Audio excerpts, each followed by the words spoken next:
This is the Prodigy Media Changing Voices Show.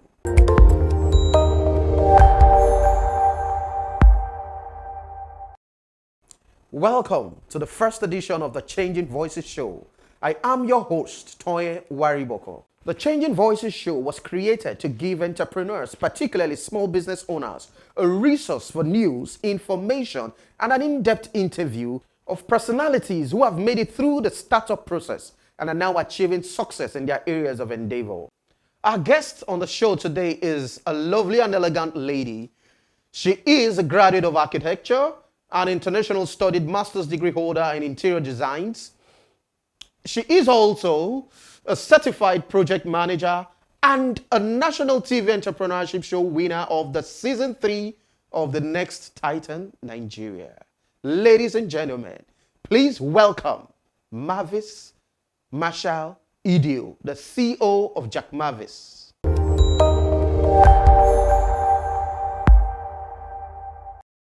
Welcome on set, Marvis. How are you today? I'm very well. Thank you for having me. Lovely, lovely, lovely. You know, you have actually created something that is worthy of emulation. And so it would be nice for our viewers to get to know you up close and personal. So tell us about you, Marvis. Okay, I like to think of myself as an accidental entrepreneur. Wow. Yeah, I wasn't born, I didn't grow up and say, okay, I'm going to be an entrepreneur someday. I look at myself as someone who was born to create, you know, so I've always been in the habit of creating things out of nothing, and somehow I stumbled into the entrepreneurship TV show, and that's where I got to learn the whole idea. So now I can take this, my creativity, and make a business out of it. So that's how I found myself in this entrepreneurship side. I studied architecture, like you rightly said. I've always been attracted to anything that would let me create. So you can say Marvis is a creator. That's what I look at myself as. Okay, lovely. A creator, you know, like a little God, you know. Like for those of us who are Christians, it's said that you should go into the world and create stuff. And then you're creating. But what specifically led you to this path where you are now? How did you get into what you are doing now? Okay, I think I was born in a time where we were allowed to play outside. We're allowed to mix up with people easily. Like you can see now, kids of these days, they don't have the opportunity to be outside because of security reasons, possibly. So we're allowed to go outside and play. So when we did the make-believe kind of play, I was always on the side of creating things that people would use. Okay, we're playing kitchen today. I tried to make things for the kitchen, so I was always found in those areas, and I think I just kept on enhancing that, and I found myself in architecture, interior design, furniture design, and I just found a way to channel that, my creativity ability, into something more productive. That's nice. That's nice. It'll make me ask you one very fundamental question. The path you have chosen now, where you're actually currently engaged in furniture making,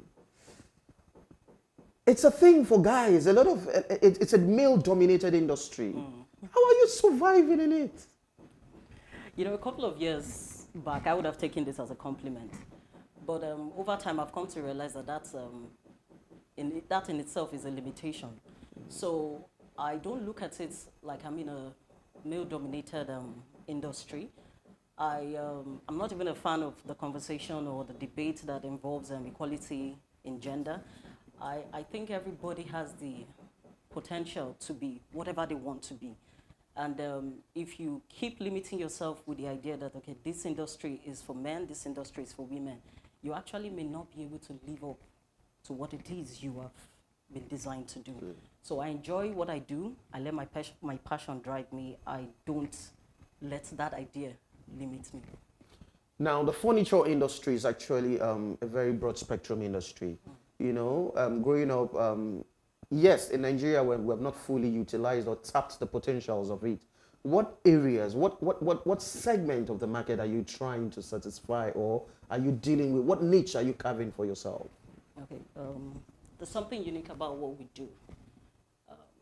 Like I told you, I like to create. Yeah. So creativity for me is when you can take nothing and make something out of it. So I started out recycling tires and making furniture pieces out of it. So over time, you see, I also have focused my attention on taking old furniture pieces and making an art out of it. So it's more fun for me when I can take those pieces that you would have rather thrown away and then I turn it into something more beautiful. So my focus again is this. You find out that importation of furniture pieces has become a problem. Some people can't even afford them. And most of the Nigerians who get to do them, they'll still give you the same price of what you would get a foreign piece. So now I'm telling you, bring your piece, your old piece to me, and I will turn it to something new. Wow. Even better. So that's the niche I'm carving for myself. Oh, that's lovely. That's lovely.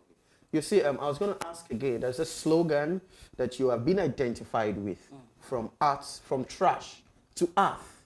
And then a lot of people who have encountered you have always been wowed by the kind of productions that, or creativity or creations that you've made. What inspires? How do you get your inspiration? The thing is, I like to see beauty in nothing.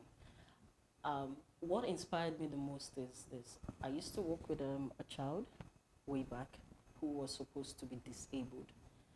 And it was amazing the many things this child could do. So there's a chance that that's a backstory for what I do. I started to see beauty in that, child.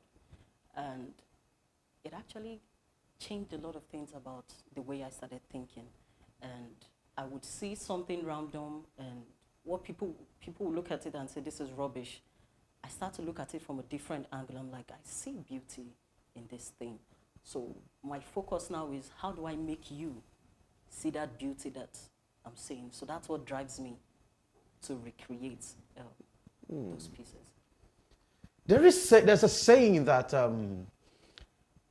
it is not easy being an entrepreneur. And I'm very sure that you have faced a lot of challenges. Now, in our country today, as it is, we're going through a very troubled times. Times are tough. Things are getting hard. The exchange rate isn't favoring entrepreneurs. There are lots of other challenges I'm sure you may have faced. What can you just tell us a bit of these challenges, some of that you have personally faced? Okay. Being an entrepreneur, like I said, I was an accidental entrepreneur. So I came in with passion. I came with a lot of dreams. Like in the next 5 years, I would have built countless branches all around Nigeria. And then Nigeria hit me. The reality came when, your passion and your dreams is not enough to take you through that path. Now, the thing is this. What I have learned that has worked for me would be consistency. And it's very important that you do have passion for something.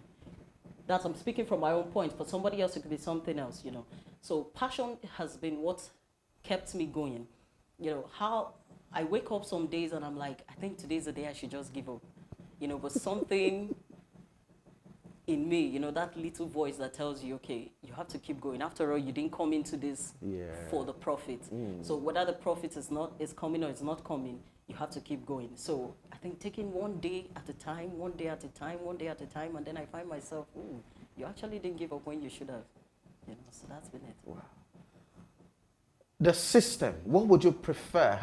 In what way do you think that Nigeria as a system can help your business?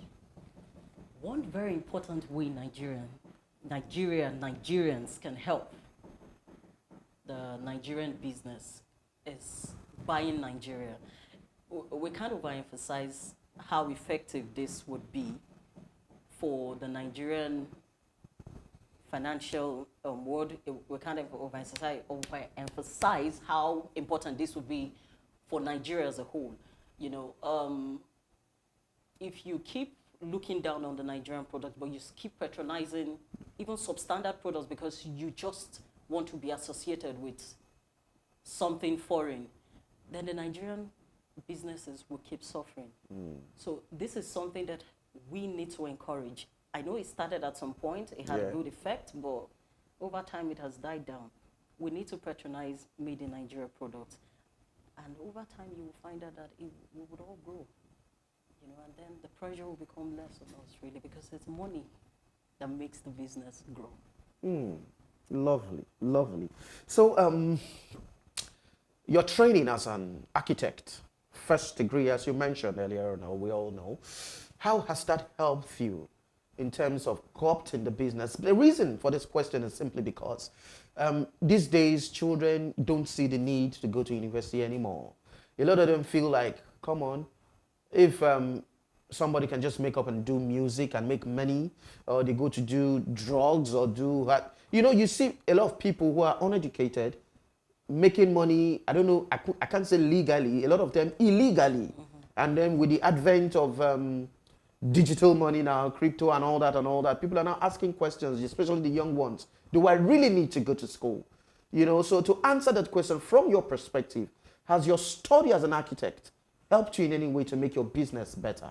Okay, architecture definitely, studying architecture, especially in Nigeria, did play a lot of role in shaping who I have become and what it is I do. I cannot downplay the effect of education on, my business. Studying architecture opened up my mind. Yes, I was creative, but I needed some form of guidance to help me become more productive in that creativity. So being in architecture, especially in Uyo, where we had a very rugged lecturer, architect Essien, who helped us. He brought out the best in us. We looked at him as an enemy back then, but that has been the foundation on which I have thrived. So I have to say education is actually a very important aspect in anything you actually intend to do with yourself. Wow, nicely. Now, about 4 or 5 years ago, precisely in the year 2016, you were nationally crowned the winner of the Next Titan show. And then how has that, the feeling of winning, the stress of the competition, how has that helped to shape you into a better business person? Okay, like I told you too earlier, I'm an accidental entrepreneur. I went into the Next Titan with an idea. I wasn't sure what the whole business world did look like. I just had an idea. I thought it was a brilliant one. I went in with it, and interestingly, the judges also saw that. And when I became the winner, it opened my mind to a lot of things that I could do. So I need to turn my idea into business. So instead of just creating, now we can make money while we create. So that's been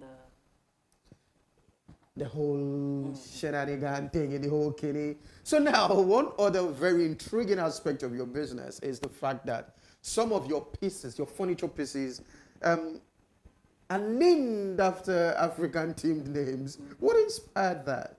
Yeah, I'm Nigerian, and I like to express how Nigerian I am in every possible way I can.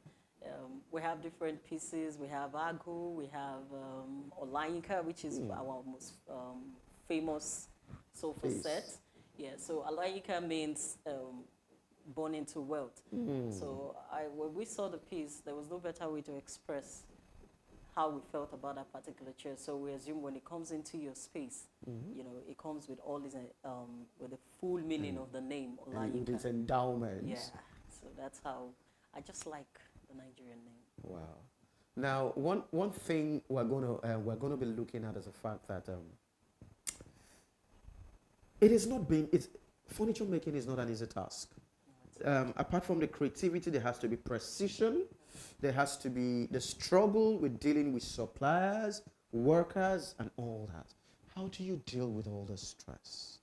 These challenges that workplace provides, how do you deal with them? Well, interestingly, I think the regular Nigerian market has trained, having to go buy your regular tomato, pepper. It has trained us through the process of negotiation and dealing with different kinds of human beings. So, of course, even in furniture making, you get to meet these handymen who are not educated. So you have to find a way to balance their temperament. And I think that's something else education helps you do. When you go to school, you get to meet different people, personalities, and then you learn to manage these people. And that's what actually would, make you a better leader and more productive workplace. So I've learned over time. I didn't come in with any blueprint.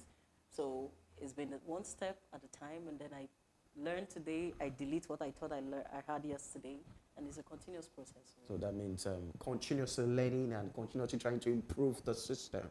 Now, yes, furniture making.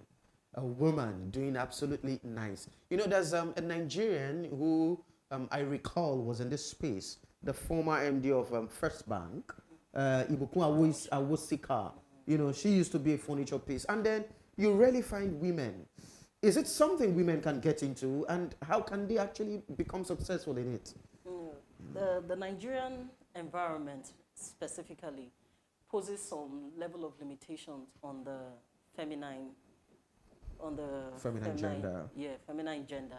You know, so I don't think you should limit yourself by what people have come to accept as norm, telling you things a woman can do and things a woman cannot do. It's a free world. You test your limits. You put your leg in. If you don't sink, you put the second feet. You take a walk one step at a time, and don't place any limitations on yourself. It's a lot of space in the sky. So let's fill it up. So how would you try to balance work and family, knowing that you are a mother and a wife, and at the end of the day, a businesswoman? So these challenges these are in themselves challenges. How do you deal with them? Yeah, well, it's not actually, I won't tell you it's easy. Like, oh, you just get up, be a mother, tomorrow you be a workwoman. But it's something you learn over time.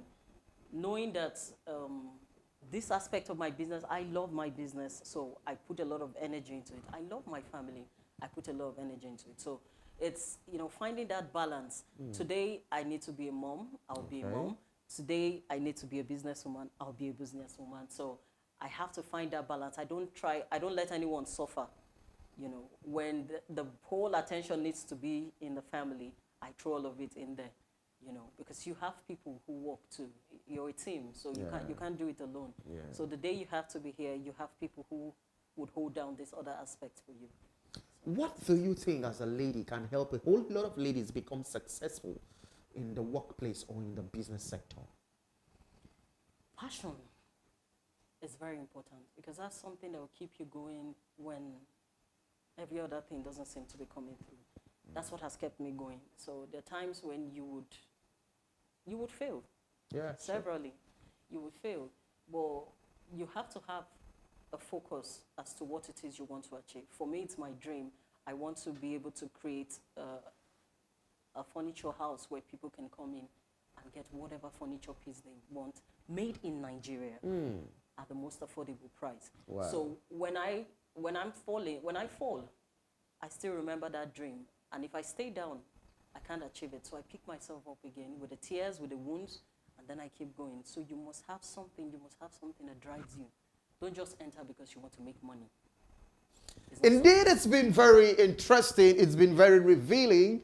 And our guest today on the show, the awesome, elegant lady, Marvis Marshall Idio, the CEO of Jacmarvis, has exposed a bit of her lifestyle and her business to us. But this interview session is not enough to capture all that she is. And so viewers, I'll be asking her to tell us how we can connect with her so that at every point in time you can follow her, see her works, see the beautiful creation she's putting out there, and get to patronize her. That's the essence. That's the Nigerian dream. And together we can make a beautiful society. Marvis, how can our viewers connect with you so that this story can become an endless one? So it's the internet is a beautiful word. It's made it easy for you to access. So you can reach us on Instagram or Facebook on Jacmarvis, Jacmarvis, Jacmarvis, and then you get to see our beautiful works. We have designs coming up, 100% made in Nigeria. I can't wait for you guys to see them. Thank you very much. It's been awesome having you on set. Thank you. Thank you very much.